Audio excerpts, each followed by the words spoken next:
1 in 3. A record share of young adults will never marry. Can you read that little bit of the first paragraph, Alex? In 1967, about 85% of 25-year-old women had never married, along with 75% of 25-year-old men. This was the height of the baby boom years. Unfortunately, these marriages also ended up having the highest divorce rates observed in American history. But those rates were also unusual. In 1920, just 70% of 25-year-old women and 50% of 25-year-old men had ever been married. There's no reason to suppose young adult marriage rates ever could have or even should have remained at baby boom era levels. Now go down to a little bit, that highlighted portion. Can you read that? That chart is man. God. The decline in marriage at age 25 may now be subsiding, but the effects of past delays will continue into older ages. This means that plausibly 1/3 of men and women who turn 45 in 2050, those who are about 18 or 19 today, will not have married. This will have dramatic consequences for American society. And kind of finish that last part out. Just go ahead and finish it. It points to long-term fertility declines being hard to prevent since marriage is a major factor shaping fertility behavior. These trends may also result in a whole slew of adverse outcomes as people age, including increased loneliness and isolation. The benefits of marriage for individuals and society are considerable, and thus the cost of falling marriage are too. All right, now go back to the top real quick. Okay. So guys, just kind of keep in mind what the article is really about. It's just saying that 1 in 3, most adults today are not ever going to marry at any point in time. And you can stop sharing, Alex. I want to keep this in mind for you guys too. The stat is that only 1 in 4 Black women will ever marry. Period. So we have a potential disastrous consequence coming on the horizon for a lot of people. Like I was saying earlier, back in the 50s and 40s and 60s. You could be a single person, work at an average job and retire comfortably. But now we have this thing where inflation's running amok, everything's expensive, groceries are like expensive as hell, and they estimate you need about $2 million to retire before you can retire comfortably. Mm-hmm. That's right now. Let alone when we're like 60, 65, when it's time for us to retire. Nigga, by 2030. It's probably going to be like 10, 15, 20 million type stuff, right? And then they're already forecasting that Social Security is going to run out for us. So the benefits of being married, especially for women, like I said, women don't think about long-term consequences. So they're thinking about, I'm okay right now. My parents are alive right now because most women who are single, they're being supported by 1 or 2 people, either the government or their parents. They're not thinking of a life where they're 40 and 50, both their parents are now gone, Social Security is running out, and you're basically most women and people, period, who don't get married right now, it's not much of a choice anymore. It's more of almost a obligation to a certain degree, because most people, if they don't combine resources, they're not going to be able to afford retirement. So what's your honest reaction to the 1 in 3 people who are never going to marry? How do you guys feel about that? I think it's the truth though. Based on like the whole like conversations of what we were saying now, how our generation's perspective, the article is true. Like, it's just, I don't know. And then it's like, it's harder now. The government want more. They changing rules. It's just like, it's become, it's like a whole cluster, if you ask me. So marriage probably back then looked different because things were different. Like even the rules and everything else. Like now everything is becoming complicated. I even said, why do the law even have to be in it if I want to be married? Like when it comes down to God's law, like why I just can't take it to God and, leave it at that? Why do it has to be so caught up in finances where you stay? Why it's just like the government is too much in your business. So it's like you're married to God and the government. Yeah. Like it becomes too much strain where it's like, damn, it's like as soon as I get married, I was taking 10 steps forward, but now I'm like 20 steps back. As soon as I get married, because if you fall short, that I seen it. Well, you have the spiritual version of marriage, and I think I'm not sure how you can get married. Like, I mean, I'm not religious, but like how you can get married like just under God's law, opposed to but I gotta look at how to do that. Yeah, I think you can too, bro. And remember, the biblical sense of marriage is just that you and I make a commitment towards God. Yeah, there wasn't a government involved back in biblical times. You really don't need, and it's more like an understanding. Yeah. But it's like the rules now. Like I even tried to finesse it. And I was like, well, can I go get married in Brazil and just know that I got married by a pastor over there and then come back to the United States and I can still have my last name? Like, nothing has changed. I just know technically what we did over there, we don't have to bring it back here, so the government won't be in our business. And they was like, technically, legally, you can't do that because if they find it's just too much. So it makes it more intimidating to like, well, it. I don't want to get married. Excuse my French, but like, yeah, it becomes stressful. But I also think that people have to understand, like, and James, we're gonna watch James Sexton in a minute, but he's a freaking awesome divorce attorney. He's like talks about how marriage, it like basically fails the majority of the time, why marriages fail. He's like one of the top divorce attorneys like in the country. But he said that people they're not educated about the actual like implications as far as law and burdens of like marriage, because he said that marriage is the most legal significant thing you're going to do other than die.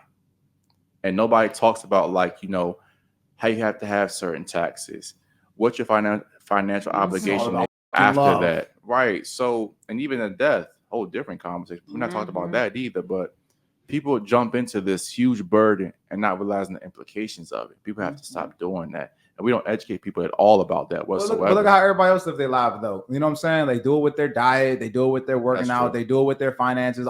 They just so reckless. They don't think about anything. They don't think about shit. And it's the same thing when it comes to love. Just jump right into shit. Oh, because I love you. That's not enough, though. You got to be strategic about how you want to do things. Yeah.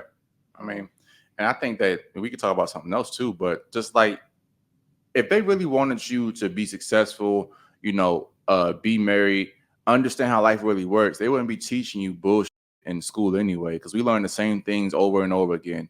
Basic math, reading Shakespeare, all that stuff is cool, but how about classes on how to be an effective public speaker, how to file your taxes, understanding basic accounting? Go ahead. So they do have that, because I actually graduated from the Academy of Finance, but you have to want to do those classes. But I'm saying they should be mandatory. That's what I'm saying. That should be in a regular curriculum for every single public school. It should be mandatory though. Right. Well, financial education is freedom. They're not going to teach you that. They want you to be a slave. That's true. Their goal is to get you programmed into being a slave. Lunchtime is here. This is this. Raise your hand. Sit like the girls. Be a bitch. Don't say anything that has to do with any merit. So it's just training you to be an employee. It's not training you to be a boss, a worker, make critical thinking decisions. And honestly, there should even be a class on marriage. Hey guys, here's what we're going to talk about marriage today.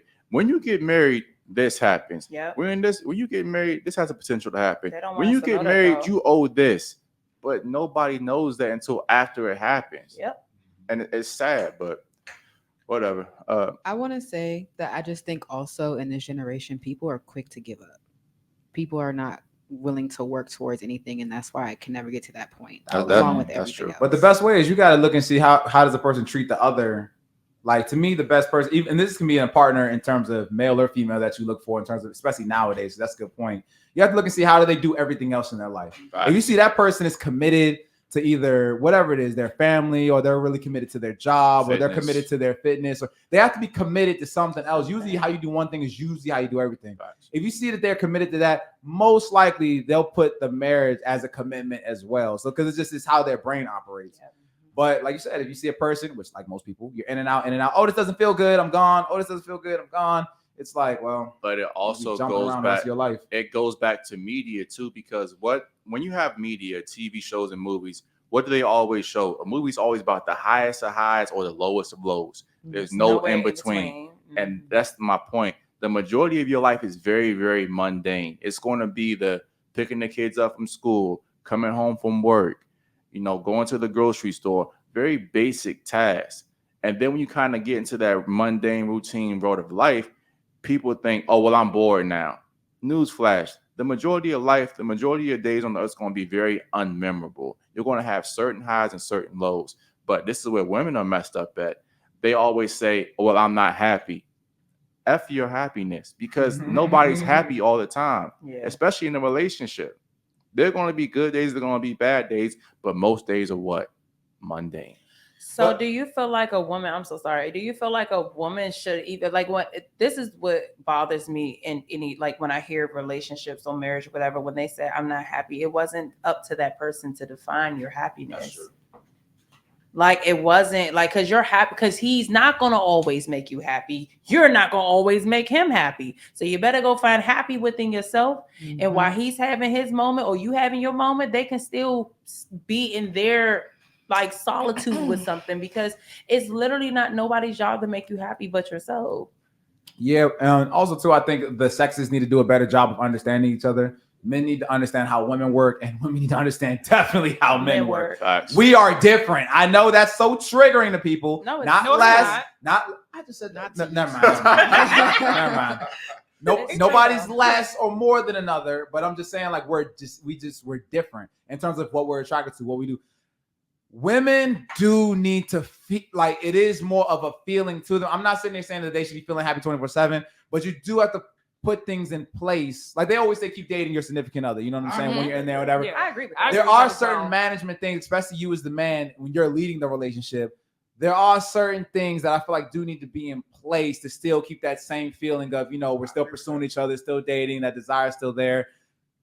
That still has to be there I feel like for a woman. For us, it ain't necessarily us is about sex. I know you don't want to hear that, but it's about you giving us sex, and it's about you looking good for us, keeping physical fit. When nobody wants to talk about that, but if you gain weight or something like that, your husband's not going to want to touch you the same. He's not going to want to. If you don't ever look nice for him, if you don't even try to look nice for him, I mean, it's just like all these things. Like I said, it's the meaning of letting yourself go. Yeah, like you know what I'm saying. Now, people get pregnant, all this other stuff. I'm just saying, you're just not even trying, dog. It's just bonnet 24/7.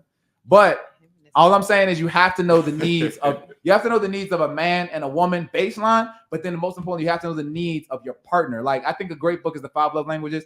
I wouldn't be able to deal with multiple women if I didn't read that book because everybody gives and receives love differently. So if this one is acts of service, okay, all I gotta know is, hey, if I do this thing for her, she's gonna be like, oh my God, it's the greatest thing ever, opposed to giving her time. If this one is time, I know I gotta spend the whole Friday with her because that means the most to her. I don't gotta get her anything. She's not costing me no money, but I know that's important to her. You know how to feed different people's love. A lot of work to you. Yeah, it's got to be. Nah, it's not. It's not. You got to be organized. You got to be managed. Get You got to caught be up disciplined. on the Lord. message, And you not got- what he's saying. Listen to the message.